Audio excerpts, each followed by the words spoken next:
시작할까요? 제가 먼저 네, 소개를 네. 간단하게. 예. 오늘이 이제 3회인 것 같은데 3회 우리 미래세대위원회 미래세대 파빌리언에서 우리 그 카이스트 김재경 교수님을 모시게 돼서 굉장히 기쁘고 또 기대가 되고요. 김재경 교수님은 수학을 하시지만 이 사회 아주 다양한 문제들을 수학적으로 풀어내시는데 아주 뛰어난 역량을 가지고 계셔서 너무나 우리가 이 기대되는 이제 그런 오늘 발표 하고요. 우리 파빌리언 통해서 또 많은 미래 세대들이 또 수학에 대한 흥미, 또 수학에 대한 어떤 관심 이런 것들을 가져갈 수 있으면 너무 좋겠고요. 오늘 이렇게 바쁘신 와중에도 이렇게 귀한 또 발표를 해주신 우리 김재경 교수님께 따뜻한 박수로 먹겠습니다. 네, 감사합니다.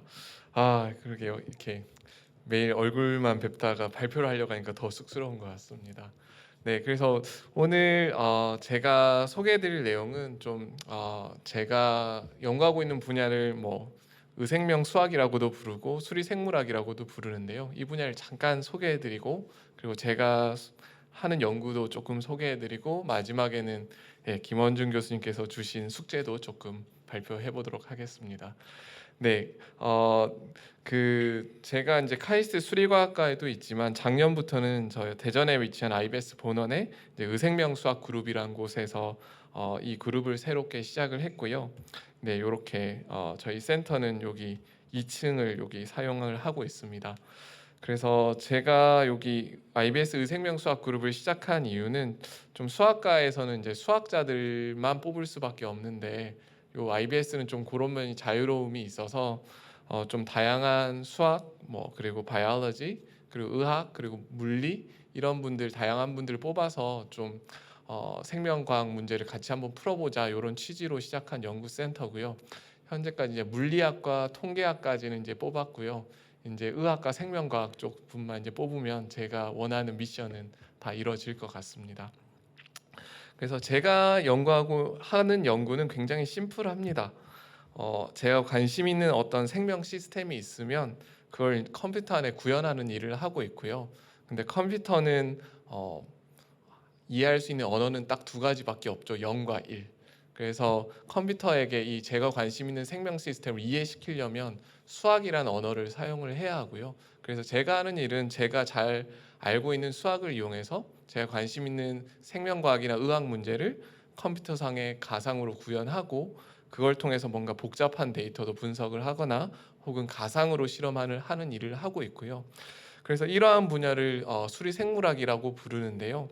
요 수리생물학의 역사는 굉장히 오래는 됐습니다만 실제적으로 뭔가 일을 하기 시작한 지는 얼마 안 됐습니다. 그렇게 된 계기는 모두 다 아시다시피 1950년경에 이제 왓슨과 크릭이 DNA 구조를 이제 찾고 난 이후로부터는 소위 말하는 이제 분자 생물학 혁명이 일어났습니다. 즉 생명과학을 기존에는 뭐 사자, 호랑이 이런 개체 단위에서 봤다면 이제는 DNA, 단백질 이런 분자 수준에서 보기 시작한 거죠. 그 중에서 제일 아마 유명한 것이 이제 2000년 초반에 있었던 인간 게놈 프로젝트입니다. 그래서 그걸 통해서 저희가 알게 된 건 뭐 이런 것들입니다. 세포내 하나 안에는 이런 종류의 분자들로 구성되어 있고 얘들의 복잡한 상호작용으로 구성되어 있다. 그래서 여기 점 하나 안에 들어가면 이만큼의 복잡함이 또 있고요. 그리고 그 점 하나 안에 들어가면 또 이만큼의 복잡함이 있습니다. 그래서 백 교수님께서 하시는 일들도 이 점들을 찾는 일과 이 점들 사이의 엣지를 찾는 것들이 대부분의 생명과학자분들이 하고 계시는 일입니다.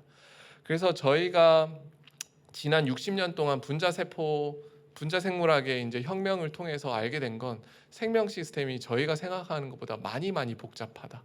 그래서 뭔가 전통적인 방식만으로는 이 복잡한 시스템을 이해하는 건 쉽지가 않다라는 의견이 모아졌고요. 그 덕분에 이제 수학과 생명과학이 만나는 어떤 혁명이 현재 시작이 되었고 현재도 ING입니다. 그래서 제가 오늘 소개해드릴 내용은 도대체 이런 수학과 생명과학의 이제 만남에 관한 좀 이야기를 드리려고 합니다. 그래서 요걸 이제 본격적으로 하기 전에 제가 아주 좋아하는 예제가 있는데요. 그걸 하나 소개해드리고 시작을 하겠습니다. 네, 제가 가끔 초등학교나 중학교에 강연을 가게 되면 사용하는 예제인데요. 네, B는 정상인이고 R은 감염된 사람입니다. 뭐 코로나에 감염된 환자라고 생각하셔도 되고요. 근데 비정상인은 K1의 속도로 이렇게 번식을 합니다. 왜냐하면 계속 저희가 번식을 하니까요. 근데 정상인은 그 K2의 속도로 감염인이랑 만나서 감염이 됩니다. 그리고 감염된 사람은 K3 속도로 죽습니다. 그러면 이제 저희는 이 정상 인구수랑 이제 감염된 인구수의 미래가 궁금하잖아요. 그죠? 그러면 한번 예측을 해볼게요. 저희 직관을 이용해서. 우선 요 K1, K2, K3의 속도가 굉장히 중요할 것 같습니다. 그래서 한번 요렇게 가정을 해볼게요. 정상인이 늘어나는 숫자 K1이 감염되는 속도보다 월등히 빠릅니다. 그러면 정상인의 인구는 어떻게 될까요? 뭐 늘어나는 속도가 감염되는 속도보다 훨씬 빠르니까 뭔가 이런 느낌입니다. 뭔가 정상인 수는 그냥 쭉 늘어날 것 같은. 그리고 K1과 K2 속도가 비슷하면 뭔가 늘어나는 속도랑 감염되는 속도가 비슷하니까 뭔가 이퀄리브리움에 도달할 것 같고요. 반대로 뭔가 저희가 인구가 증가하는 속도보다 감염되는 속도가 월등히 빠르면 전멸을 할 것 같습니다. 네, 굉장히 합리적인 추론이고요. 이게 보통 저희가 생명과학에서 접근하는 방식이죠. 어떤 합리적인 케이스를 나눠서 저희의 직관을 이용해서 그에 맞는 추론을 해내는 것. 근데 이걸 저희 이제 수학자들이 접근하는 방법은 이제 왼쪽을 실제 생명 시스템이라고 한다면 이걸 이제 컴퓨터상에 이제 가상으로 구현을 해야 되는데요. 요렇게 여기는 이제 제가 미분방정식을 사용했는데 이렇게 미분방정식을 이용하면 왼쪽 시스템을 컴퓨터 안에 구현을 해볼 수가 있습니다. 즉 왼쪽으로 묘사되는 요 시스템을 오른쪽과 같이 이렇게 미분방정식으로 표현을 하는 거고요. 그러면 요 미분방정식을 풀면 이제 정말로 우리가 아까 궁금했던 문제들을 풀 수가 있는데요. 실제로 요 미분방정식을 풀면 결과가 이렇게 나옵니다. 보시다시피 저희가 예측했던 것들이 다 틀렸죠. 즉 정상인과 감염된 사람이 주기적으로 이렇게 변화합니다. 그리고 놀라운 것은 요 결과가 아까 제가 K1, K2, K3 속도들을 막 이렇게 조건별로 쪼갰었잖아요. 그 숫자가 뭐든지 상관없이 항상 이렇게 주기를 가집니다. 그 질문. 네. 그러니까 저기서 네. 그 오른쪽 식에서 네. 그 이제 K1B가 이제 일종의 입력에 해당되는 거고, 그쵸. K2BR이 출력에 해당되는 거잖아요. 그쵸. 그 입력 출력이 예를 들면 B에 비례하는 게 아니라 네. B의 제곱에 비례한다는. 그때도 이제 좀 바뀌겠지만 비슷합니다, 실은. 근데 여기서는 이제 여기 B 한 사람이 이렇게 두 개로 이렇게 쪼개진다로 가정했기 때문에 이렇게 한 거고요. 네, 그래서 크게 달라지진 않습니다. 그래서 요 식의 결과는 놀랍게도 K1, K2, K3에 어떤 숫자를 집어넣든지 간에 항상 이렇게 주기를 갖는다는 거거든요. 그럼 이게 되게 심플한 거지만 이게 저희에게 주는 시사점이 이런 거거든요. 이게 굉장히 이게 코로나 시스템이랑 굉장히 왼쪽이 닮아 있는 거거든요. 어떻게 보면요. 근데 저희 정부가 정책을 세울 때 어떻게 했었냐면 이 K2만 굉장히 소셜 디스턴싱을 통해서 낮출 수 있으면 아까 뭔가 이렇게 그 코로나가 이렇게 쭉 사라지는 것처럼 예상을 하고 모든 정책을 펴왔었잖아요. 근데 이 예제가 저에게 주는 거는 저희가 아무리 이걸 낮추더라도 이 주기성을 띈다는 성질은 피할 수가 없다라는 거거든요. 네, 그래서 이렇게 간단한 예제지만 뭔가 저희가 생각하지 못하는 어떤 직관을 넘어선 길을 보여준다는 게 이렇게 저희가 관심 있는 생명 시스템을 컴퓨터 안에 가상으로 구현을 하려는 노력의 어떤 모티베이션이고요. 그리고 두 번째로 제가 말씀드리고 싶은 거는 이 왼쪽 시스템은 아까 제가 보여드렸던 것보다 굉장히 간단하잖아요.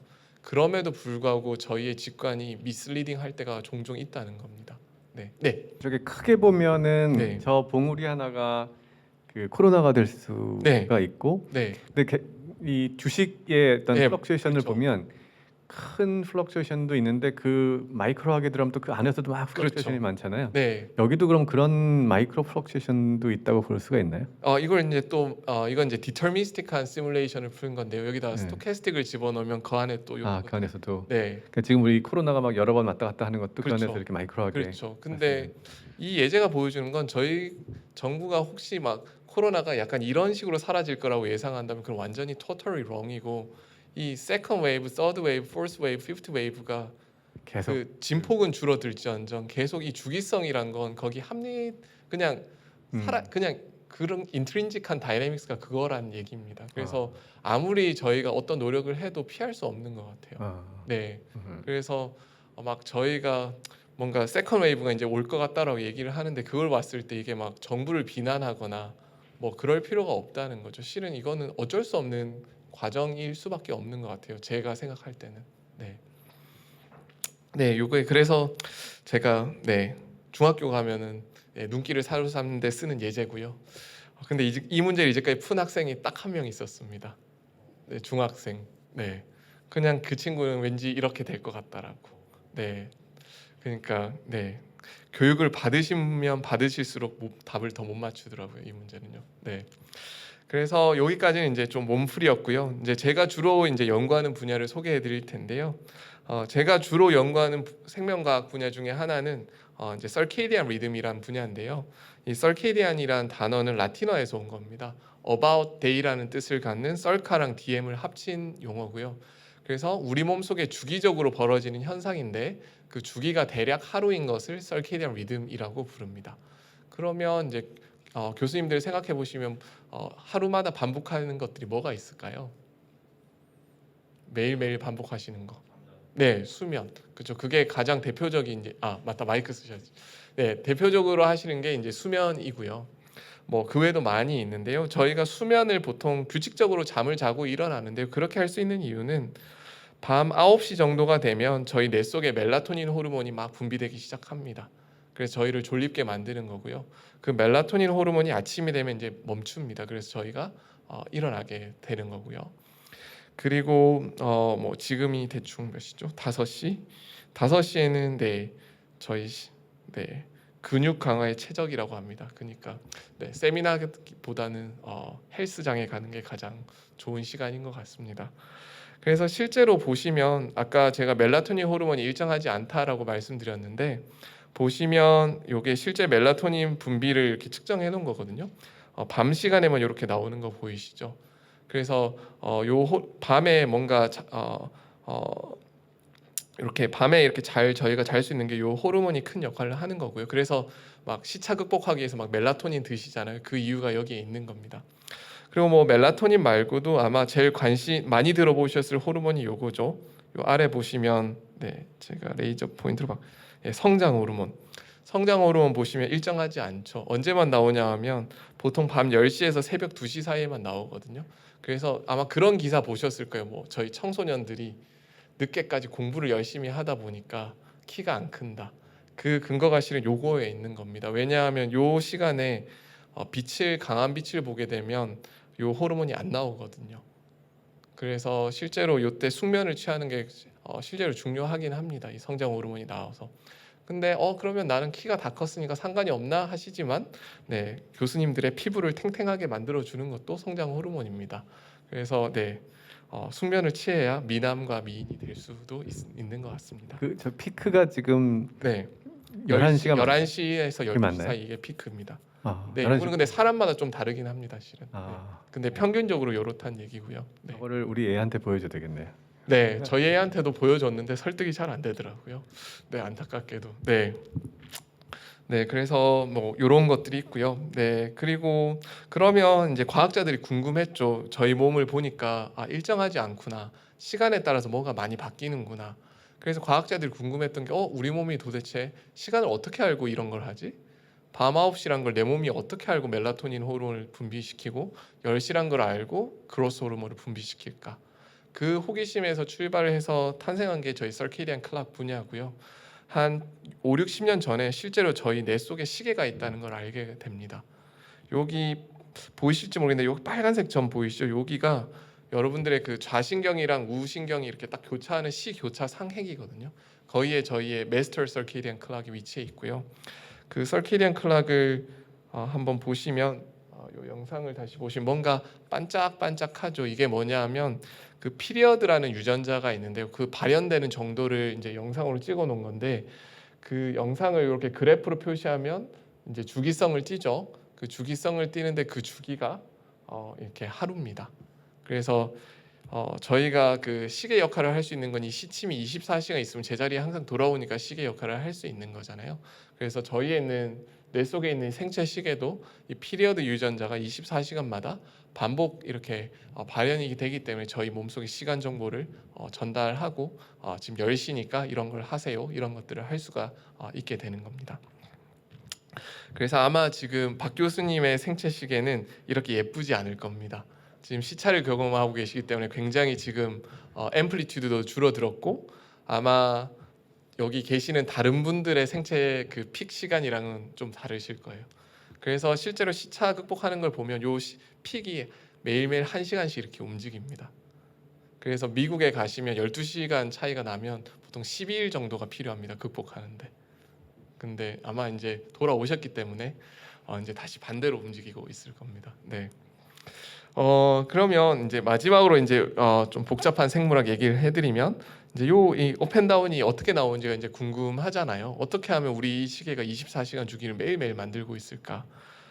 그래서 핵심은 요건데요. 간략하게 소개해드리면 이게 오늘 가장 복잡한 이야기입니다. 그 클락 비멜이라는 단백질이 아까 피리어드 그 유전자에 붙으면 그 유전자가 활성화가 되거든요. 그럼 유전자가 활성화가 되면 트랜스크립션이 일어나서 피리어드 mRNA가 만들어지고 이렇게 단백질들이 이제 만들어집니다. 그럼 이 시간 동안 저희가 생각할 수 있는 건 뭔가 피리어드라는 단백질이 막 많이 만들어지고 있구나. 이렇게 막 많이 만들어집니다. 그래서 12시간 정도 이렇게 쭉 만들어지다가 12시간이 지나면 이 친구들이 해간으로 들어가서 이 친구 일을 못하게 만듭니다. 그러면 이제 더 이상 만들어지는 게 스탑이 되겠죠. 그럼 이제 증가하는 게 이제 멈춰지고 이제 쭉 이제 얘들이 이제 분해되기 시작합니다. 그래서 쭉 12시간 정도 지나면 모든 피리어드 단백질들이 분해돼서 그럼 다시 클락 비멜이 피리어드를 다시 만들어 줄 수 있거든요. 그럼 12시간 또 만들어지고 12시간 또 부수고 그래서 저희 뇌 속에서는 이 피리어드라는 이 단백질을 12시간 동안 만들었다가 부쉈다가 만들었다가 부쉈다가 하는 과정이 저희가 태어날 때부터 시작해서 죽을 때까지 계속 일어나는 일입니다. 그래서 요거를 피리어드가 스스로의 그 트랜스크립션을 막는다 그래서 음성 피드백 룹이라고 부르는데요. 요 피드백 룹을 찾으신 분이 요 세 분의 미국 과학자 분들이십니다. 그래서 피리어드 유전자도 이분이 찾으셨고 요 피드백 룹도 찾으신 분인데 그 공로로 2017년에 이제 노벨 생리의학상을 받으셨습니다. 그래서 그 교과서에 보면 잘 소개된 내용입니다. 생체 시계와 관련된 어떤 책을 쳐다봐도 생체 시계는 피리어드의 음성 피드백 룹을 통해서 만들어진다라고 잘 소개가 되어 있었는데 제가 박사 때 이제 요 내용을 접하고 조금 제가 의문을 가졌던 게 뭐냐 하면 방금 보셨던 그 음성 피드백 룹이란 건 꼭 생체 시계가 아니라 아마 백승희 교수님께서 아시겠지만 어떤 유전자를 아마 연구하더라도 항상 이 음성 피드백 룹은 있습니다. 근데 그런 것들이 오실레이션을 만들어내느냐 하면 안 만들어내거든요. 그렇다는 얘기는 이 음성 피드백 룹이란 게 뭔가 이 오실레이션을 만들어내는데 중요한 역할을 하는 건 맞지만 그것만으로는 충분하지 않다는 게 제 박사 과정 학생 시절에 가졌던 의문이었고요. 그래서 그러면 이 노벨상 아저씨가 찾았던 것들에는 뭔가 미싱이 있는 것 같은데 그 미싱이 뭔지가 궁금했었습니다. 그래서 그걸 이제 연구하기 위해서 제가 사용했던 것들은 이제 여러 가지 이제 수리 모델인 접근법을 사용했었고요. 요게 제가 박사 2년 차 때 만들었던 식인데요. 이렇게 액티베이터가 이제 아까 말씀드린 유전자에 붙으면 메신저 RNA에 나가고 단백질이 만들어지면 걔가 해간에 들어가서 액티베이터를 일을 못하게 만드는 그 음성 피드백 룹을 그냥 컴퓨터 안에 가상으로 구현하게 만들어 놓은 식입니다. 그래서 요 식을 이제 풀면 되는데요. 요 식에 보면 요 알파 1, 알파 2, 알파 3와 같은 요런 숫자들인데 이게 뭐냐면 요 화학 반응들이 일어나는 그 속도입니다. 근데 이 속도를 실제로 측정하기는 거의 불가능해요. 그래서 저희가 시뮬레이션 돌릴 때는 모르면 이제 찍어야 되잖아요. 그래서 알파 1, 알파 2, 알파 3에 그냥 막 이상한 숫자들을 막 집어넣어 봅니다. 그럼 집어넣고 이제 컴퓨터에서 풀면 결과가 이렇게 나오거든요. 잘 집어넣으면 이렇게 예쁜 24시간 주기의 리듬이 나오고 잘못 집어넣으면 좀 약한 리듬이 나오고 굉장히 잘못 집어넣으면 아예 리듬이 안 나옵니다. 그 얘기는 이 피드백 룹이 있는 거는 맞거든요. 근데 그 속도를 이렇게 어떻게 잘 조절하느냐에 따라서 이제 리듬이 나온다는 얘기인데 요거를 이제 좀 저희가 사용하는 수학을 이용해서 분석하면 요 24시간 주기의 리듬이 나오는 조건을 이렇게 수식으로 유도를 할 수가 있습니다. 여기서 이런 부등식을 유도할 수 있는데요. 뭐 이걸 그냥 생물학적으로 표현하면 굉장히 간단합니다.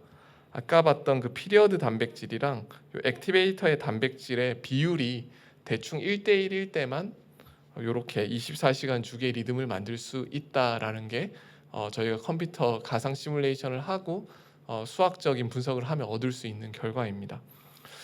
근데 요거를 이제 천천히 살펴보시면 한번 수학이 없었다면을 한번 가정을 해볼게요. 자, 왼쪽에 요 다이어그램을 열심히 봐서 이게 제가 그냥 전통적인 생물학자의 어프로치를 사용해 보겠습니다. 실험을 통해서 이렇게 다이어그램을 찾는 게 일단 1번 스텝이거든요. 그다음에 이걸 열심히 들여다봐서 오슬레이션이 발생할 조건은 P랑 A가 양이 비슷할 때만 나오는구나. 이 결과를 얻는 거는 실은 굉장히 비직관적입니다. 쉽지 않아요. 네. 근데 요 왼쪽에서 요 아래로 가는 건 수학을 공부한 사람이 누구나 할 수 있는 일이고요. 그다음에 이 왼쪽에서 요 시뮬레이션 돌리는 건 제 일이 아니고 컴퓨터가 하는 일이고요. 그다음 요걸로부터 요 위로 가는 거는 이제 대학원 정도의 수학만 있으면 할 수 있는 일입니다. 그러니까 왼쪽 바로 가려면 굉장히 천재적인 발상이 필요한 일이지만 수학을 이용하면 실은 그냥 아무나 할 수 있는 일입니다. 그래서 뭔가 이제 왜 수학하는 사람이 생명과학을 하고 앉아 있냐 하면 생물학만 이용하면 굉장히 어려운 일이 가끔은 수학을 이용하면 굉장히 할 만한 일이 될 때도 있어서 그렇습니다. 근데 제가 이제 이렇게 호기롭게 1대1이 중요하다라고 제가 이론 논문을 썼지만 이건 어디까지나 이제 소설이고요. 왜냐하면 생명과학에서는 이런 수학적인 게 중요한 게 아니라 이걸 실제로 실험으로 검증해야지 이제 이게 사실이 되는 거기 때문에 그렇죠. 그래서 이제 요 소설을 이제 검증하고 싶어서 그 플로리다 주립대학 의과대학에 있는 이제 이추공 교수님 연구실에 가서 저희 연구를 좀 소개해드리고 그 1대1을 정말 검증해보고 싶은데 도와주실 수 없냐라고 말씀드렸더니 이제 도와주시겠다 하셔서 이제 실험을 진행을 했고요. 소위 말하는 좀 유전자 조작지를 만들었습니다. 그래서 아까 피리어드 그 발현량을 이제 저희가 약을 통해서 이렇게 조절할 수 있는 쥐를 만들었고요. 그렇게 했던 이유는 저희가 검증하려는 가설이 P랑 A의 양이 1대1일 때만 리듬이 나온다는 걸 검증하고 싶으니까 이 레이쇼를 좀 펄터블 해봐야 되는 거죠. 그래서 그 펄터블 할 수 있는 시스템을 만든 거고요. 실제로 이제 이게 이제 실험 결과입니다. 이게 뭐냐면 쥐 한 마리를 깜깜한 케이지 안에 집어넣어요. 그럼 그 케이지 안에 센서가 있어서 얘가 움직이는 걸 막 측정하는 거거든요. 그럼 이렇게 까맣게 보이는 부분이 이제 쥐가 움직인다는 걸 뜻하는 건데, 그럼 보면 쥐가 막 움직이다가 하얀 부분은 이제 쥐가 잔다는 얘기입니다. 그래서 이 친구들이 보면 이렇게 굉장히 규칙적으로 자고 일어나고 자고 일어나고 자고 일어나고 자고 일어나고 굉장히 규칙적으로 잘 살고 있는 걸 볼 수가 있습니다. 근데 매일매일 조금씩 이제 늦게 일어나는 것이 보이시죠? 그 이유는 아마 이 쥐의 생체 주기는 아마 24보다는 살짝 길기 때문에 그런 것 같습니다. 근데 요거는 이제 저희가 아까 그 몰랄 레이쇼를 1대1로 맞췄을 때이고요. 이렇게 2주 정도 잘 규칙적으로 자는 걸 관찰한 후에 약 도주를 바꿔서 1대1이 아니게 만들었더니 보시다시피 이렇게 바로 규칙적인 수면 패턴이 사라지는 걸 보실 수가 있습니다. 그 이유는 이 생체 시계가 망가지면 시간 정보가 사라지기 때문에 언제 자야 될지 깰지를 몰라요. 그렇기 때문에 이렇게 굉장히 KR이한 수면 패턴 가지게 됩니다. 네. 그럼 저것도 불면증하고도 관련이 네, 그럴 수 있는 건가요? 있습니다. 어. 근데 불면증은 아마 생체 시계가 고장 났다기보다는 아마 밤에 빛을 너무 많이 보신 이유도 있고 낮에 빛을 안 보신 것도 큰 역할을 합니다. 네, 네. 몰라서요. 그냥 멜라토닌이나 막 이런 것들이 그냥 랜덤하게 나오는 겁니다. 그래서 쥐를 보면 그냥 픽픽 쓰러져요. 네, 그냥 약간 우리 되게 재미없는 수업 들을 때 아시죠? 이렇게 나도 모르게 이렇게 그렇게 돼요. 네. 그럼 불면증도 약간 관련이 있다 그러면은 불면증 약도 저기서 뭔가 그러니까 불면증의 원인이 정말 다양한데요. 그 생체 시계가 교란돼서 일어나는 수면 질환을 circadian rhythm sleep disorder라고 부르는데요. 이제 그런 질환에는 이런 것들도 원인이 될 수도 있죠. 네. 그래서 그래서 뭔가 요 실험은 이제 제가 박사 때 호기롭게 했던 이런 수식의 그런 결과들을 좀 생물학적으로 증명해 주셔서 사실로 바꿔준 굉장히 고마운 실험이었고요. 그래서 네, 여기까지가 이제 제가 연구하는 이제 좀 설키디안 클락인 좀 분자에 관련돼서 어떻게 수학이 사용되는지를 이제 소개해드렸고요. 그럼 이제 이게 우리 인생에 뭐 이렇게 상관이 있을까 이렇게 생각하실 수도 있겠지만 대부분 다 수면만 생각하시거든요. 근데 생각보다 여러분들의 생체 시계가 하는 역할들이 많습니다. 예를 들어서 뭐 그럴 리는 없으시겠지만 혹시 심장 판막 수술을 받으셔야 하거나 혹은 주변 지인분이 받으셔야 한다. 그래서 아산병원에 가서 예약을 해야 되는데 오전과 오후 타임이 있습니다. 언제 수술을 받는 게 좋을까요? 뭐 같을 수도 있지만 2년 전인가 란셋지에 나온 연구 결과인데요. 이건 연구 결과인데 아침에 수술 받는 것이 오후에 수술 받았을 때보다 그 사이드 이펙트가 올 확률이 2배 이상 높다라는 결과이고요. 그래서 오전에 수술 받는 게 훨씬 안 좋다라는 연구 결과가 있었고요. 자, 그 매년 독감 주사 맞으시잖아요. 네, 보건소에 오전에 가시겠습니까? 오후에 가시겠습니까? 네. 그 우리가 주사를 맞는 이유는 그 항체를 만들기 위해서 맞는 거잖아요. 요게 저희가 독감을 맞기 전에 항체 수준이고 요 오른쪽이 이제 주사를 맞고 나서 항체가 발생한 정도를 측정한 건데요. 요거는 오후에 맞았을 때고 여기는 오전에 맞았을 때입니다. 그러니까 오전에 맞는 것이 훨씬 효과적입니다. 그래서 당연히 이렇게 하면 코비드 19은 어떤가요? 라고 질문이 나오는데 아직도 컨트로버셜한 것 같습니다. 그거는 네.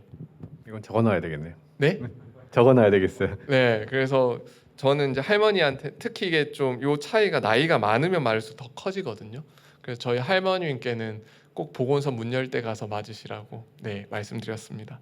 그러면 이제까지 좀 그냥 뭐 저희한테 일상적인 것들이었는데 근데 그것뿐만 아니라 요게 10년 전의 연구였는데요. 미국에서 많이 팔리는 100개 베스트셀링 약 중에 56개의 약은 다 이런 서키디안 리듬의 영향을 받습니다.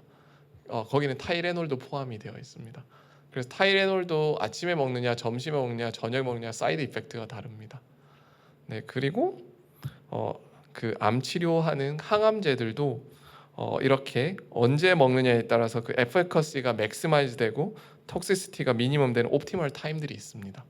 그리고 그거는 이제 이렇게 타겟이 뭐냐에 따라서 이렇게 적절한 시간들이 있고요. 근데 이 연구는 쥐에 대해서는 정말 많이 되어 있는데요. 사람에 대해서는 아직까지 많이 되어 있지 않고 현재까지는 그 콜론 캔서에 대해서만 잘 되어 있습니다. 그래서 저희 연구실에서 요새 하고 있는 연구 중에 하나는 여기 서울대병원에 있는 고영일 교수님, 암센터에 계신 고영일 교수님과 함께 서울대가 참 신기한 게 항암 치료를 오전 아니면 오후반으로 딱 쪼개져 있더라고요. 제가 뭐 의도한 건 아닌데 이제까지 쭉 10년 동안 치료를 그렇게 해왔더라고요. 그래서 저희가 하고 있는 건 지난 10년 동안 이 서울대병원에서 치료받았던 환자 그룹군들을 보고 오전에 받은 치료군과 오후에 받은 치료군들을 비교를 하고 있는데요. 굉장히 차이가 많이 나더라고요. 서바이벌 레이트이 한 200% 이상 차이 나는 것 같습니다. 근데 그게 성별에 따라서도 다르고 나이에 따라서도 다르고요. 그래서 그런 연구들을 좀 하고 있고요. 그래서 아마 지난 한 20년 동안은 그 생명과학계가 오믹스의 시대였습니다. 그래서 개별 유전체별로 해서 맞춤형 치료를 하겠다 이런 시대였거든요. 근데 제가 예상해 보는 좀 미래는 여기에 그 오믹스라는 저희 유전체에다가 하나를 더 추가한다면 저는 타임일 것 같아요. 그래서 치료하는 시간을 어떤 질병을 치료하느냐에 따라서 최적으로 선택을 하고 당뇨약을 먹더라도 어떤 시간에 먹어야 되는지, 혈압약을 먹는다면 언제 먹어야 되는지 이런 시간을 저희 치료 개념에 도입하는 게 아마 제가 생각하는 또 다른 이 생명과학과 의학의 미래라고 생각하고요. 그래서 사람들이 그 생명과학의 타임을 추가하는 걸 4D를 추가한다라고 사람들이 이야기를 합니다. 그래서 저희 연구실에서 하려고 하는 일들도 이런 것들입니다. 그래서 저희 웨어러블 장치에서 측정된 수많은 데이터로부터 저희 생체의 시간을 추정을 해내고 그거에 따라서 이런 맞춤형 크로노 테라피를 하려는 게 저희 연구실에서 꿈꾸고 있는 거고요. 그래서 많은 의학자분들이랑 진행을 하고 있습니다. 그래서 오늘 마지막 제가 소개드릴 연구는 이런 거에 대한 일환인데요. 제가 지난 한 5년 동안 굉장히 관심을 가지고 하고 있는 연구 주제는 요 두 개입니다. 아까 이제 김원중 교수님께서 말씀하셨듯이 제가 생체시계 강연을 카이스트 부임하고 나서 한 2, 3년 동안 열심히 했더니 항상 나오는 질문은 다 수면에 관련된 질문밖에 없더라고요. 이게 와닿는 게 이제 다 그거라서 그런 것 같습니다. 그래서 어떻게 하면 잘 잘 수 있을까? 어떻게 하면 잘 깨어 있을까? 이 두 질문을 계속 연구를 해오고 있고요. 요거랑 관련돼서 한 5분에서 한 10분 정도 소개해드리고 강연 마치도록 하겠습니다. 그래서 제가 관심 있는 주제 중에 하나는 이제 교대 근무인데요. 그 교대 근무가 우리나라 직종에서 몇 퍼센트쯤 차지하시는지 아시나요? 몇 퍼센트쯤 되실까요? 10% 한번 손대로 10% 이하, 20% 이하, 30% 이하, 40% 이하, 네, 50% 이하. 와, 네, 대충 한 25%쯤 됩니다. 네. 역시 이건 제가 한 번도 이 퀴즈를 냈을 때 이 얘기를 해주신 적이 없는데 이걸 바꿔야 되겠네요. 네. 그래서 한 진짜 직종으로 분류된 건 25%쯤 되고요. 근데 실제로 수면을 트래킹해 보면 80% 정도는 교대 근무자가 아니신데도 그렇게 사세요. 그러니까 아마 주말을 한번 생각해 보시면 만약에 주말에 한 4시간 정도 늦게 주무시고 늦게 일어나시면 그것도 교대 근무랑 거의 비슷한 효과를 가집니다. 그러니까 매주 중국 갔다 오시는 거랑 똑같거든요. 네. 그래서 교대 근무의 가장 큰 문제점은 일할 때 졸린 거죠. 그래서 여러 가지 사고를 유발하는 게 가장 큰 문제점입니다. 특히 간호사분들이요, 응급실에 계시는 분들 판단 미스를 계속 하시거든요. 그래서 주사를 잘못 놓거나 뭐 이런 일들이 막 비일비재하거든요. 그래서 저희 연구실에 궁금했던 건 도대체 어떻게 하면 이 교대 근무하신 분들이 근무할 때 덜 졸릴까? 그래서 하나의 굉장히 심플한 솔루션은 근무하러 오시기 전에 많이 주무시고 오세요. 이게 하나의 방법이잖아요. 그래서 그게 과연 맞는가 궁금해서 삼성병원에 계시는 주은영 교수님이랑 같이 거기서 3교대 하시는 간호사분들한테 요 웨어러블 장치를 채우고 그분들의 수면을 쭉 계속 트래킹을 하고 있습니다. 그래서 그분들의 평균 수면 시간이랑 그분들이 근무 시간에 졸린 정도를 이제 비교를 해봤거든요. 어떤가요? 정말 많이 자면 덜 졸린가요? 제가 선은 그어놨습니다만 굉장히 선이 구차합니다. 네, 점을 보시면 아무런 패턴이 없죠. 그래서 처음엔 저희가 좀 측정을 잘못했나 했는데 문헌 조사를 해보니까 다른 연구에서도 전혀 상관관계 없다라고 나오더라고요. 그러니까 그냥 단순히 많이 잔다는 것이 효과적이진 않다는 걸 저희가 알게 되었고, 그래서 좀 그럼 이걸 좀 제대로 좀 분석을 해보자 해서 좀 그다음 연구를 진행했는데요. 저희가 수면을 결정하는 것은 크게 두 가지입니다. 슬립 프레셔랑 서케이디안 리듬. 여러분들의 수면은 이 두 가지에서 결정되거든요. 이 슬립 프레셔는 뭐냐 하면 여러분들이 자는 동안은 내려갑니다. 그리고 깨어 있는 동안은 계속 올라가요. 그게 전부입니다. 그래서 수면에 대한 욕구라고 생각하시면 되고요. 그런데 한번 생각해 보시면 여러분들이 밤을 샜어요. 밤을 샌 다음에 아침에 이제 뭐 당직을 하게 되면 이제 아침에 잠을 자잖아요. 그럼 정말 아침에 한 8시간 푹 자본 적이 있으신가요? 한 서너 시간 자면 이제 막 깨시죠. 그 이유는 슬립 프레셔가 아무리 높아도 이 서케이디안 리듬이 여러분들한테 영향을 주는 건데요. 이 서케이디안 리듬이 여러분들의 소위 말하는 슬립 트레스홀드를 결정합니다. 이 슬립 트레스홀드가 뭐냐 하면 이 슬립 프레셔가 이 슬립 트레스홀드를 넘어가면 저희가 잠을 자게 되는 거거든요. 그러면 슬립 트레스홀드가 밤에는 낮고 낮에는 높죠. 그러니까 어떤 슬립 프레셔가 높더라도 밤에는 굉장히 쉽게 넘어갈 수 있어서 저희가 쉽게 잠을 자는 것이고, 낮에는 해가 떴을 때는 이 슬립 프레셔가 높아도 요거를 트레스홀드가 넘기기가 어렵기 때문에 저희가 밤을 새더라도 아침에 잤을 때는 좀 금방 깨는 게 이것 때문에 그러합니다. 그래서 실제로 요걸 결합시켜 보면 아까 요게 검은색 라인이 슬립 프레셔고 요게 노란색이 서케이디안 리듬인데, 저희가 자는 동안은 슬립 프레셔가 점점 감소하다가 요 웨이크 트레스홀드보다 낮아지면 저희가 수면에서 깨무로 바뀝니다. 그럼 이제 슬립 프레셔가 점점 이제 깨어 있는 동안 올라가고, 요게 슬립 트레스홀드를 넘어가면 저희가 깨면서 수면으로 바뀌는 겁니다. 그래서 요게 여러분들 뇌 속에서 매일매일 발생하고 있는 일입니다.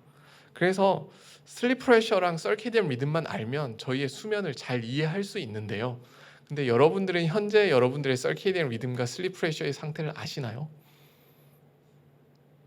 모르죠. 왜냐하면 측정하는 게 불가능하거든요. 뭐 매 시간마다 여러분들의 호르몬을 블러드에서 측정할 수가 없잖아요. 그래서 이게 좀 어렵습니다. 이게 어려운 점인데 반면에 여러분들 아마 요새 이런 것들 많이 차시죠. 스마트워치를 차면 그거는 쉽게 측정할 수 있는데 여러분들이 언제 자고 일어났는지는 다 데이터가 쉽게 콜렉션이 됩니다. 그래서 요 교대 근무자분인데 이분들 보시면 요때 근무하시다가 요때 주무시다가 이때는 밤 근무까지 오랫동안 하시다가 주무시다가 일어나셨다가 이런 것들은 이제 쉽게 측정이 되거든요. 근데 저희가 가지고 있는 수리 모델을 이용하면 요 수면 패턴으로부터 저희가 궁금한 서케이디언 리듬이랑 슬립 프레셔를 추정을 해낼 수가 있습니다. 그래서 보시면 이렇게 깨어 있는 동안에 슬립 프레셔가 쭉 올라갔다가 자는 동안 내려갔다가 이렇게 깨어 있는 동안 쭉 많이 올라갔다가 내려갔다가 이런 그래프들을 계속 실시간으로 저희가 그려드릴 수가 있습니다. 그러면 이 두 가지를 알게 되면 정말 재미난 것들을 많이 할 수가 있는데요. 보시면 요 첫 번째 수면을 한번 볼게요. 이분이 요때 일어나셨잖아요. 아마 근무하셔야 되니까 애 때문에 일어나셨는지 모르겠는데 일어나셨는데 요 그래프를 보시면 원래 이때 일어나면 되는 걸까요? 안 되는 걸까요? 원래는 이 슬립 프레셔가 요까지 내려갔어야지만 실은 자연스러운 게임이거든요. 그래서 이 첫 번째 수면은 저희 모델이 예측하는 수면에 비해서는 부족하게 주무셨기 때문에 부족한 수면이라고 저희가 평가를 해드릴 수가 있습니다. 반면에 두 번째 수면은 저희가 제안한 것보다 많이 잤기 때문에 이제 sufficient sleep이라고 네이밍을 붙일 수가 있고요.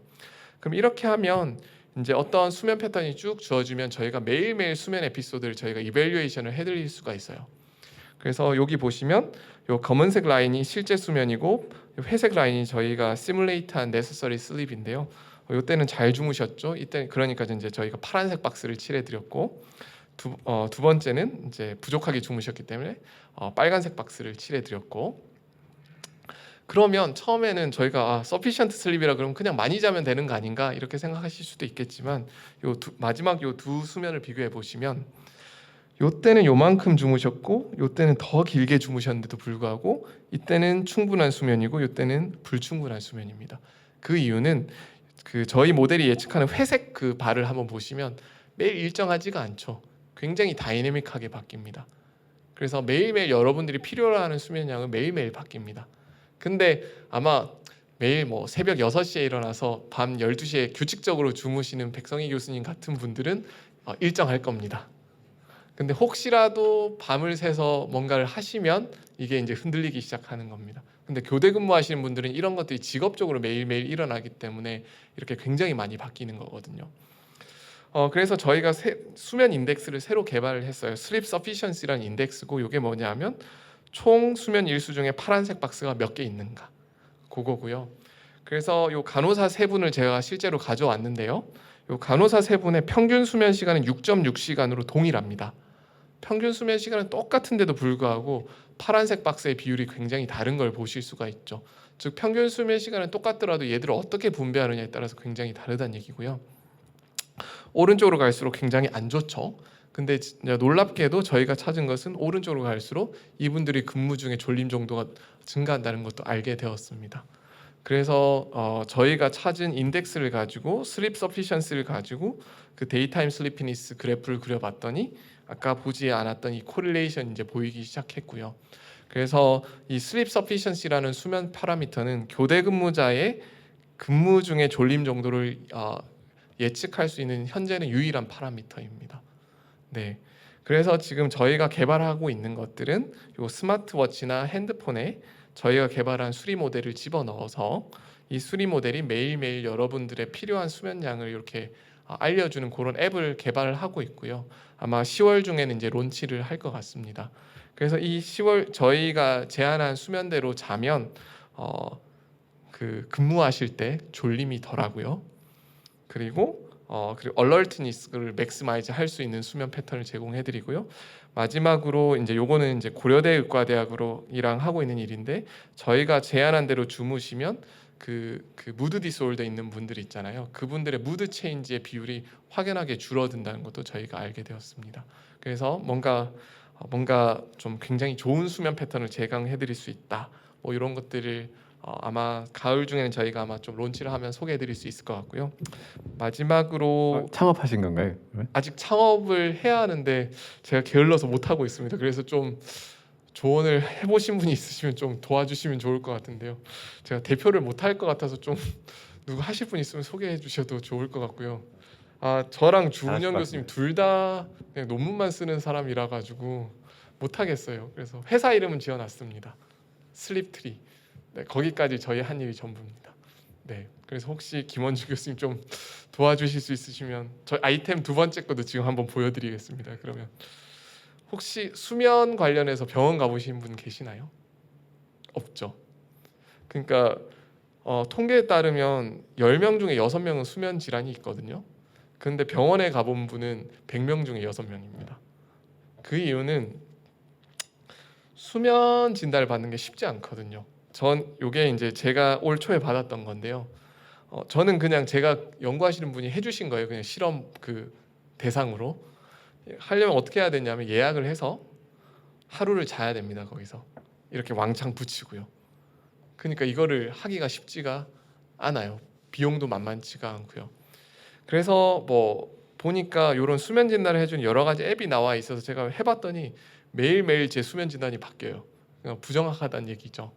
그래서 저희가 지금 최근에 지금 하고 있는 일이 뭐냐면 요겁니다.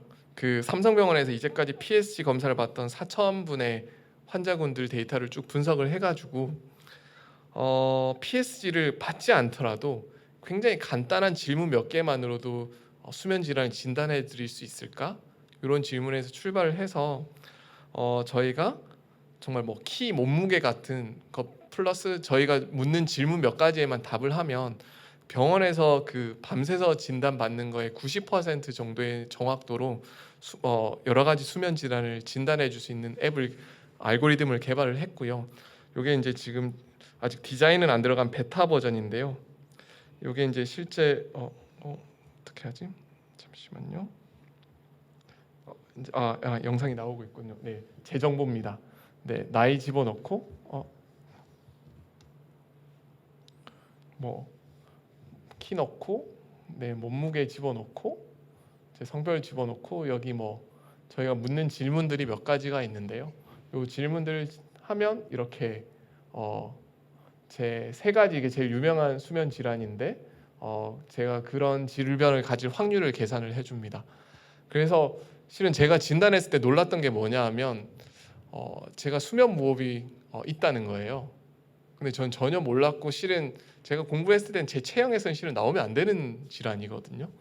근데 저희 알고리즘을 돌려보니까 제가 그걸 가질 확률이 한 그래도 63% 정도는 된다고 나오니까 그래도 이 알고리즘 좀 믿을만하다는 걸 알게 됐고요. 그리고 그뿐만 아니라 뭐 이런 것도 해줍니다. 뭐 이제 저보고 몸무게를 빼라 하시더라고요, 의사 선생님이.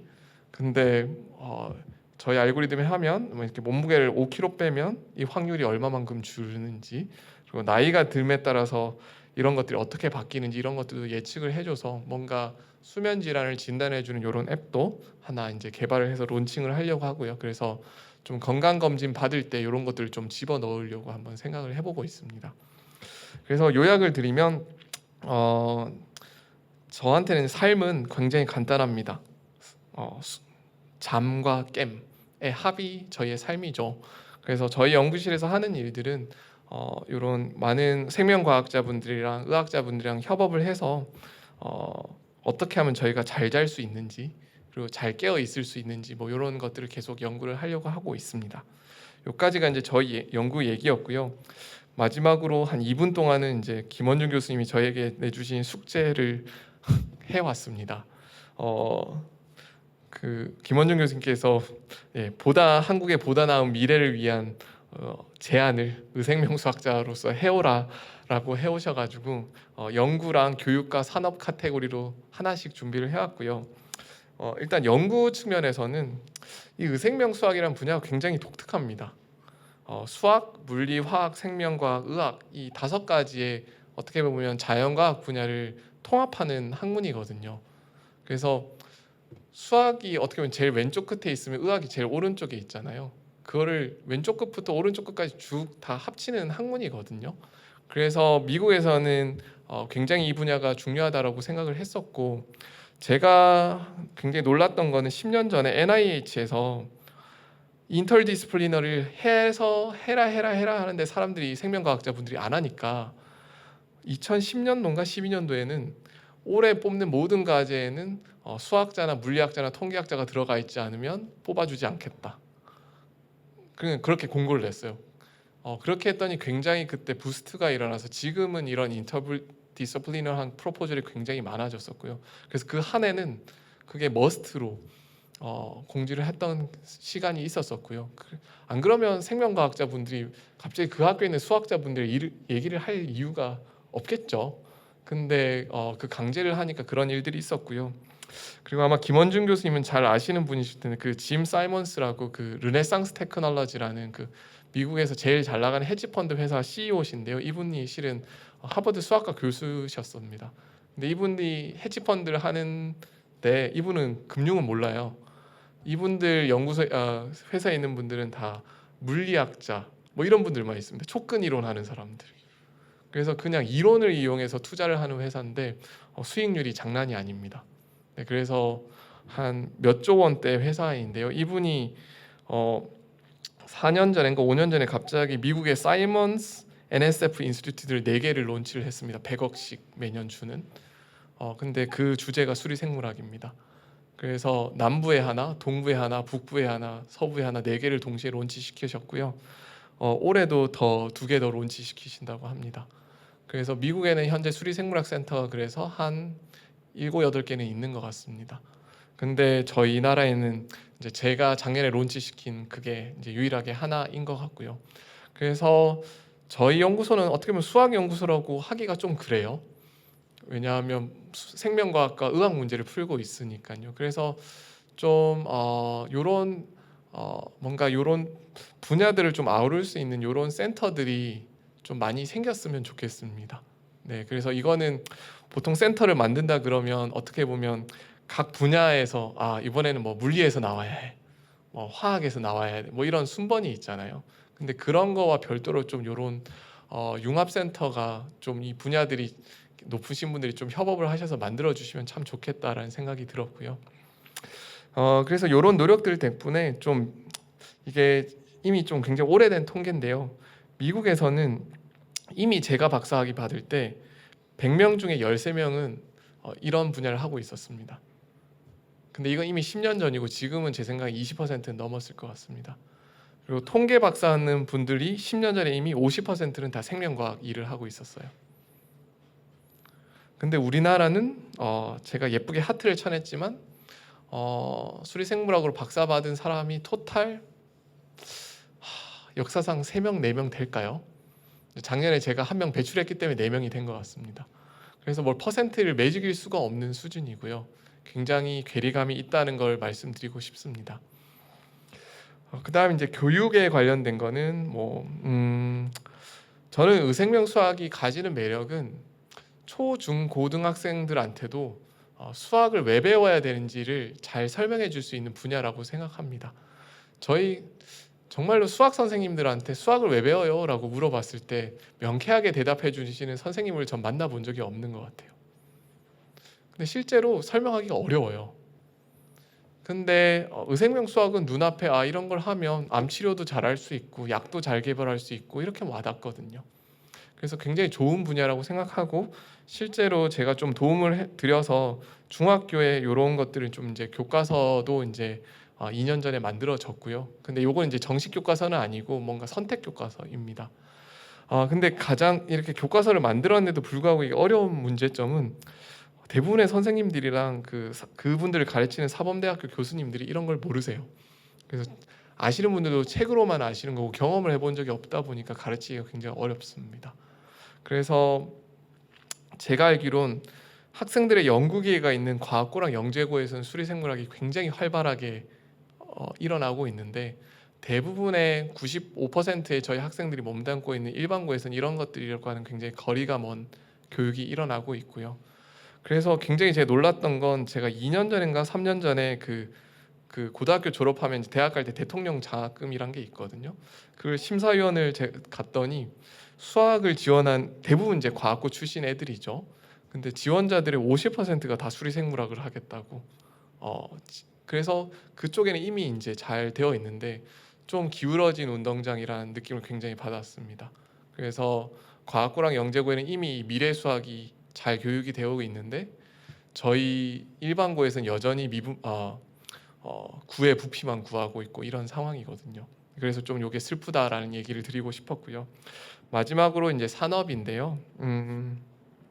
어떻게 보면 거기 가기 전에 네, 네. 네, 그 의생명 수학 부분이 네, 사실은 수학이 굉장히 중요한 역할을 하는 게 예를 들어서 사회과학에서 네, 경영 경제는 그쵸. 이미 그렇죠. 수학을 못하면 아예 모델로, 다른 거를 해석을 못하니까. 네, 그래서 수학이라는 건 사실 핵심 방법론과 그 이론을 이제 이론을 통해서 이 메커니즘을 풀어내는 가장 핵심적인 툴 네. 이미 그렇게 돼 그쵸. 있고 사실 공학도 마찬가지잖아요. 그럼요. 공학도 사실 수학을 통해서 우리가 그 메커니즘을 다 설명을 하고 있는 네. 거고 그렇게 보면 의생명 쪽이 상당히 늦게 수학을 받아들이는 맞습니다. 단계라고 네. 볼 수 있겠네요. 네, 왜냐하면 훨씬 복잡한 것 같습니다. 복잡해. 네, 많이 복잡해서요. 실은 수리생물학의 역사는 100년이 넘었습니다. 제일 첫 번째 피보나치 수열이요. 그런 것들 다 그런 것들인데 문제는 그때는 이 복잡한 생명 시스템을 너무 간단하게 표현하다 보니까 거기서 나오는 예측들이 다 의미가 없는 예측들이었습니다. 왜냐하면 생명과학자분들이 전혀 믿을 수 없는. 근데 이제는 좀 가능해진 것 같습니다. 그러니까 그렇게 보면은 예전의 생명 글쎄 백 교수님 어떻게 생각하실지 모르겠지만 예전의 생명과학은 어떻게 보면은 직접 트라이얼 앤 그렇죠. 에러처럼 실제로 해보면서 메커니즘을 네, 맞아요. 발견해낸 접근이었다 네. 그러면 앞으로는 좀 더 이거를 모델링을 애널리티컬 모델링을 통해서 풀어내면서 그걸 또 규명을 엠피리컬하게 네. 규명을 해나는 방식의 제가 주로 연락받는 것들이 이런 거예요. 뭐 실험을 하셨는데 뭔가 예상과 너무 다르게 나왔다. 그런 이메일을 주로 저한테 보내주시거든요. 그래서 혹시 뭐 해결해 줄 수 있느냐? 그럼 제가 하는 거는 이제 컴퓨터에서 여러 가지 시나리오들을 쭉 가상 실험을 해봐서 가설 1번, 3번, 8번이 제일 가능할 것 같습니다. 그러면 그분들이 원래는 100개의 후보가 있으면 100개를 트라이 앤 에러 실험하는 거 굉장히 쉽지 않거든요. 근데 제가 거기서 1, 3, 8번을 찍어드리면 그 3개 정도는 빨리빨리 해보실 수 있는 거라서 그런 식으로 제가 도움 드리거든요. 그래서 트라이 앤 에러를 최대한 줄여드리는 게 수리 모델의 역할인 것 같아요. 그래서 말씀하신 것처럼 이제 그런 다른 분야의 큰 트렌드나 어떤 이 변화를 보면 앞으로의 그 생명과학 분야에서의 대세도 사실은 애널리티컬 모델링과 수학 이런 의생명 수학 쪽이 저는 그렇게 보고 중요하게 있습니다. 될 가능성이 더 네. 클 수 있다. 그러니까 다른 분야 사실 이미 이런 애널리티컬 했으니까요. 모델링을 검증이 된 거죠. 네. 지나서 이제 머신러닝과 네. 또 인공지능으로 이제 그쵸. 다음 단계로 넘어가고 있는 네, 맞습니다. 상황에서 네. 그래서 네. 어떻게 보면 1900년부터 1950년까지는 물리학이랑 수학이 만나는 시대였었고요. 아인슈타인이 정점이었었죠. 그리고 1950년도부터 2000년까지는 화학이랑 수학이 굉장히 활발하게 만났었습니다. 근데 2000년 초반부터 이제 비로소 생명과학이랑 이제 수학이 이제 친해지기 시작한 거고요. 그래서 ING라고 말씀드리는 게 요새 뭐 수리 물리학 한다 그러면 이건 뭐 이미 다 옛날에 했던 거 이런 얘기 하시는데 수리 생물학은 그런 얘기가 없는 게 이제 막 태동을 해서 막 이제 매일매일 성장하고 있는 분야입니다. 그래서 좀 한국에 계신 분들이랑도 많이 하고 싶은데 생각보다 쉽지는 않더라고요. 여전히 저의 콜라보레이터의 80%는 다 외국 분들이셔가지고 그게 조금 아쉬운 점입니다. 근데 오히려 의학에 계신 분들이 훨씬 더 오픈 마인드여서 제 국내 콜라보레이션하는 분들이 한 10분 정도 계시는데 그 중에 10분은 의학자시고요. 5분 정도가 이제 생명과학 하시는 분들인 것 같아요. 네.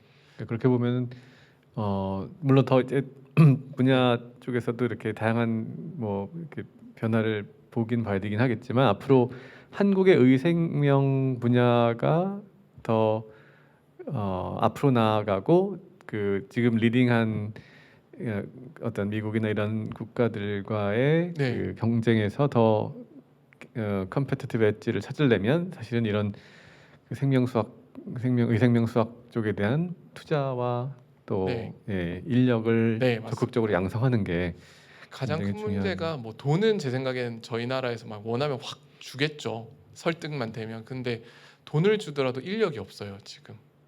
그러니까 미국은 이미 2000년 초반부터 저희 같은 사람들을 굉장히 꾸준히 활성해 와서 미국에 있는 어느 대학을 클릭해서 수학과를 들어가시면 수리생물학 교수님이 두세 분 계시거든요.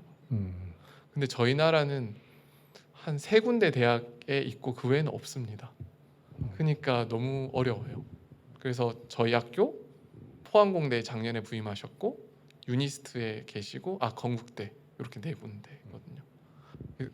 근데 그 와중에서 절반은 다 코로나 모델링 같은 거 하시는 분이고 분자 세포 이런 것들을 안 하시거든요. 그래서 딱 두 분이 있어요. 저랑 포항공대 김진수 교수님이라고 작년에 제가 겨우 포항공대 설득해서 모시고 오신 분, 그렇게 두 분이 있어서 그게 굉장히 좀 슬픕니다. 그래서 지금 저희 학생들 졸업해서 이제 유학 포당 미국 나갔다 이제 들어오는 친구들이 이제 아마 이렇게 좀 쌓아가지 않을까 싶고요. 조금 시간이 걸릴 것 같긴 합니다. 근데 제가 하려고 하는 역할들은 그 친구들이 돌아왔을 때 좀 생명과학자 분들이 좀 더 오픈 마인드가 되어 있기를 기대하는 거죠. 네, 백 교수님의 역할이 굉장히 중요하십니다. 네. 네, 저도 이렇게 여러 측면에서 동감하는데요. 네. 그 어떻게 생각해 볼 수 있냐면 네. 실제 바이오 하시는 분들이 수학을 잘 못해서, 그러니까 제가 수학을 잘했으면 수학을 전공했겠지 바이오를 했겠어요. 뭐 그런 의미로 우리는 수학을 잘 이해를 못하거든요. 네, 네. 그러니까 아까 보면 예를 들어 설카디안 클락은 잘 아는데 네. 거기 갑자기 막 박사학위 동안 하셨다는 그 수학 세 네, 네, 그렇죠. 그게 무슨 의미입니까? 또 네. 도저히 모르니까 네. 이 중간 사이에 갭이 너무 심한 거예요. 네, 네, 네. 그러니까 이제 그래서 막 수식을 만들어 오시면 그래서 이게 어떻게 나온 것이라 네, 네. 그거를 이해하는 게 너무 힘들어요. 근데 그 다음에 또 무슨 생각이 드냐면 그 지금 수학적으로 이렇게 모델링을 하실 때 사실 바이올로지컬 퀘스천은 되게 많거든요. 네, 네, 맞아요. 근데 설카디안 클락은 정말 수많은 분야 중에 하나인데 네. 예를 들어서 만약 설카디안 클락 중에서도 뭐 간호사분들 중에 교대 근무를 많이 하시는 분들은 브레스트 캔서 많이 걸릴 발병률이 것이다. 되게 네. 높잖아요. 그럼 그거를 수학적으로 이렇게 증명을 해보면 네. 그런 거는 굉장히 임팩트가 있을 것 같은 거예요. 네, 네, 네. 실험으로 하기가 너무 어려운 네, 거예요. 네. 마우스 모델을 만들어서 이렇게 한다고 네, 네. 해도 이게 제대로 하고 있는지 실험이 너무 어려운 거죠. 네. 그렇게 어려운 거를 네. 모델링을 하셔도 좋을 것 같고, 네. 그러니까 사실 바이오 쪽에서 무궁무진하거든요. 네, 네. 뭐 트랜스크립션 과정도 예를 들어서 어떤 시그널링이 정상적으로 우리가 건강할 때 네. 나오는 시그널링이랑 또 이렇게 병으로 넘어갈 때 네. 그럴 때 아까 보시는 것처럼 어떤 네거티브 피드백이라든지 그 포지티브 피드백이라든지 뭔가 이런 트랜스크립션 머시너리가 변하거든요. 네, 네. 그런 것도 다 풀어내면 질병이 뭐 한두 가지가 그쵸. 아니고 그러니까 할 거 이게 되게 많을 것 같은데. 근데 이게 또 문제가 네네. 생명과학자분들이 이렇게 수학자가 온다 그러면 뭔가 다 해줄 수 있을까라고 맞아요. 하는 것도 문제. 해결 그래서 다 해주시. 그게 제가 그래서 보통 이제 콜라보레이션을 시작하면 가장 먼저 하는 일이 뭐냐면 오리엔테이션이거든요. 그러니까 수리 모델링이 할 수 있는 카테고리 일들이 딱 정해져 있습니다. 도움을 드릴 수 있는 거. 그래서 한 4-5가지 종류의 카테고리 일이 있거든요. 뭐 가설 찾기, 아니면 지금 현재 실험 조건을 확장시켜 주기, 뭐 이런 카테고리가 있는데 그 카테고리를 예를 들어서 이렇게 좀 설명을 해드리면 그때 돼서야 좀 이제 그럼 우리 실험실에 이거 있는데 이런 얘기가 나오시거든요. 근데 그 설명을 안 들으면 콜라보레이션이 안 됩니다. 그래서 저희 연구실에 뭔가 이렇게 연락을 주시면 막 처음에 막 하고 싶으신 말씀이 많으신데 일단 이렇게 워워 하고 하는 게 1시간 오리엔테이션 들으시는 거. 네, 그 일을 항상 하는 게 가장 중요하더라고요. 그래서 근데 제가 이게 한 분씩 하다 보니까 굉장히 쉽지 않더라고요. 그래서 좀 이제 이게 좀 많이 더 퍼지기를 이제 기대는 하고 있습니다. 네, 그래도 뭐 저는 지금 과분하게 많은 분들을 좋은 분들이랑 일을 하고 있다고 생각합니다. 네, 네. 네, 교수님. 네, 그 아까 교수님 그 연구하신 거 보면 네, 그 의사 선생님들이나 네. 그 굉장히 활발하게 네. 공부하고 계시잖아요. 근데 그 데이터들을 받는 데 있어서 네. 어려움이 없으셨나요? 네, 그 연구 목적으로 하면 그 뭐지? 그 이름이랑 뭐 이런 개인 정보를 추론할 수 있는 것만 잘 하면 큰 문제는 없었고요. 그리고 IRB를 보통 그런 것들은 쉽게 통과할 수 있어 가지고요. 뭐 오히려 뭐 미국보다 훨씬 쉬운 것 같습니다. 그리고 네. 아까 그 하셨던 워치 네. 거기서 그 수면의 어떤 그런 거를 측정을 하셔야 될 거잖아요. 네. 뭘 측정하시는 거예요 거기서? 그러니까 예를 들면 뭐 그냥 맥박? 뭐. 아니 언제 잤는지 일어났는지요. 그 정도면 그러니까 그게 뭘로 알 수 있는 거죠? 액티비티. 움직임으로. 네. 그래서 아마 워치를 안 쓰시는군요. 요게 그 엑셀러레이터 그게 있어가지고요. 여기 막 그 액티비티 아까 검은색 라인 막 보였던 게 액티비티거든요. 그래 쭉 없어지면 얘가 자는구나. 그래서 아까 궁금했던 게 그 왜 간호사분들한테 뭐 X축은 시간, 네, 그다음에 Y축이 뭐 그 중간에 조는 정도, 네 맞아요. 뭐 그런 거 하셨는데 그 시간이라는 게 예를 들면 어떤 사람은 밤에만 잘 수도 있지만 네, 그렇죠. 밤에 자고 뭐 낮잠도 자고 뭐 이렇게 여러 번 나눠서 자는 사람도 있을 거 아니에요. 다 합친 겁니다. 그러니까 그게 그런 건 영향을 안 주나요? 그 패턴은? 그러니까 예를 들면 네, 그런 패턴을 찾는 게 이제 네. 저희 연구실에서 하는 일이죠. 아, 그래서 어떤 패턴으로 자야 베스트인가? 그러니까 낮잠을 자더라도 언제 자는 게 좋은지, 몇 시간 자는 게 좋은지. 근데 그게 딱 테이블로 딱 예를 들어서 뭐 하루에 뭐 5시간 뭐 밤에 주무시고 2시간 낮잠 주무세요 이렇게 딱 포뮬라로 나오면 참 좋은데 매일매일 달라요. 그러니까 이게 테이블로는 정리가 안 되는 거라서 이거밖에 방법이 없는 거예요. 매일매일 솔루션이 달라지니까 그러니까 군인이면 가능할 것 같아요. 일정하게 주무시니까. 근데 이게 perturbation이 한번 생기면 포뮬라가 바뀌어야 돼가지고 그래서 저희가 앱을 개발해야겠구나 생각한 게 그겁니다. 그래서 이제 저희가 가만히 생각해보면 물리는 이렇게 수학적으로 많이 설명이 돼 있잖아요. 네, 그러니까 그렇죠. 그게 좀 차이인 것 같아요. 뭔가면 물리는 유니버설. 이렇게 굉장히 세부적인 건 별로 이렇게 네. 에러로 처리하고 굉장히 큰 것만 그렇죠. F는 MA. 보니까 네. 그걸 가지고 규칙을 뽑아내기 되게 쉬운 네. 것 같은데 생물은 이 작은 것들을 무시할 수가 없잖아요. 네, 그렇죠. 작은 어떤 무시할 수가 없으니까 거기서 예를 들면 어떤 프린시플이라든지 그런 걸 네. 뽑아내기가 상당히 어려운 상황이라 근데 이제까지 수면 질환의 그 진단들이 그런 걸 다 무시한 진단들이었어요. 무조건 이렇게 자세요. 밤에 넷플릭스 보지 마세요. 술 끊으세요. 이걸 말은 좋은데 지키는 사람이 몇 명이 될까요? 그렇죠. 쉽지 않거든요. 근데 저희가 하려는 건 하시고 싶은 대로 하세요. 근데 그거에 맞춰서 저희가 알아서 솔루션을 바꿔 드릴게요. 이게 저희가 추구하는 방향입니다. 네. 그래서 네. 저보고 유튜브 보지 말라 그러면 못 볼 것 같거든요. 볼 것 같거든요. 네. 그래서 슬라이드 딱 하나 남았습니다. 이제 산업인데요. 이건 잘 모르겠습니다. 그래서 뭐 바이오 산업이 그 하이 리스크 하이 코스트 산업이잖아요. 근데 실제로 이게 제가 파이저에서 신약 개발하는 저희 팀인데요. 이제 보스턴에 위치한 이제 파이저 본사에 제가 2010년부터 한 코로나 터지기 전 19년까지 제가 요 신약 개발에 계속 참여를 했었었고요. 이게 저희 팀 리더들 모아놓은 거거든요. 근데 팀 리더들 제가 박사학위를 제가 한번 적어봤어요. 근데 뭐 저는 이제 수학이니까 수학자도 있지만 이 친구 물리학자 있고요. 그리고 의사 있고요, 화학자 있고, 통계학자 있고, 공학자 있거든요. 근데 저희 나라에 요새 뭐 잘 나가는 신약 개발 업체들 가보면 물리학자 없을 거고요. 통계학자 없을 거고요. 통계학자는 있을 수 있겠네요. 수학자 상상할 수 없고요. 공학자도 없을 겁니다. 근데 이 파이저에서 수학자가 저만 있는 게 아니라 굉장히 많아요. 정말 많이 있습니다. 물리학자도 굉장히 많이 있고요. 근데 걔들이 뭐 이게 폼으로 이렇게 하는 게 아니라 이렇게 했을 때 코스트가 낮춰진다는 거 알기 때문에 이걸 이렇게 하고 있는 거거든요. 그래서 저희 나라도 좀 요 바이오 산업에서 요런 좀 인터디스플리너리 하는 팀들이 좀 생기면 좋겠다라는 얘기를 하면서 맞춰 보겠습니다. 네.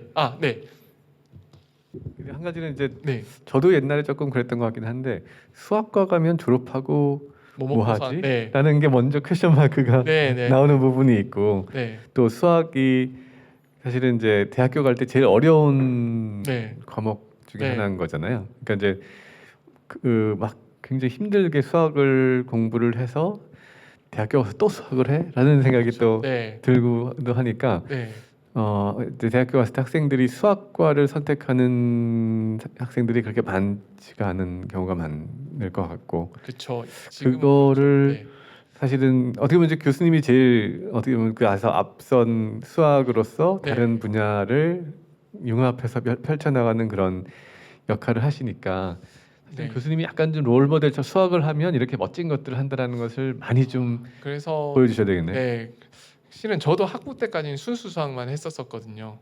그러니까 교수님들이 전혀 인생에 아무 상관없는 그런 수학 문제를 정말 사랑해서 열심히 공부했다가 우연히 이런 분야를 저는 군대에 갔을 때 신문 기사에서 보고 아 이걸로 해봐야 되겠다 유학 나갔던 거였거든요. 그때 뭐 구글도 있을 때도 아니고 뭐 유튜브 있을 때도 아니라서 그래서 지금 제가 생각할 때는 아마 수학하는 교수님들이 싫어하실 수는 있는데 뭐 서울대, 카이스트, 뭐 포항공대 뭐 이런 데는 순수 수학 해도 괜찮다고 생각합니다. 왜냐하면 그것도 허준희 교수처럼 그런 롤이 필요하기 때문에.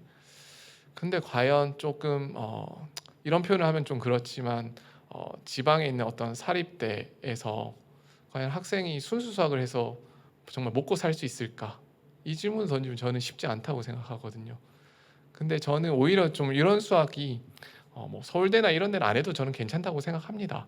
근데 오히려 좀 지방 거점 국립대학이나 아니면 사립대학에서 수학을 키운다면 좀 이런 식으로 좀 키워야지 좀 그 친구들이 정말 그 과에 들어왔을 때 뭐 먹고 살지에 대한 것도 대답이 되고 요새 총장님들이 항상 수학과 없애라고 난리인데 그런 거에 대한 좀 대답도 되지 않을까 싶습니다. 네, 제가 그 논문 아직 퍼블리시나 연구한 것 중에 하나가 네, 저는 그 디시플린 마이그레이션이라고 얘기를 하는데 네, 학부, 석사, 박사를 다 전공을 바꾼 네, 네, 사람들의 미국에서 이제 주요 대학에 한 500명 이상의 네. 이제 분석을 쫙 해봤었어요. 네, 그래서 네. 그 마이그레이션 이후에 그분들의 박사 받을 때까지 시간, 네, 네, 그다음에 박사 받을 때와 박사 이후에서의 그 아카데믹 프로덕티비티 네. 생산성, 그 과학적인 생산성, 사이언티픽 프로덕티비티를 쭉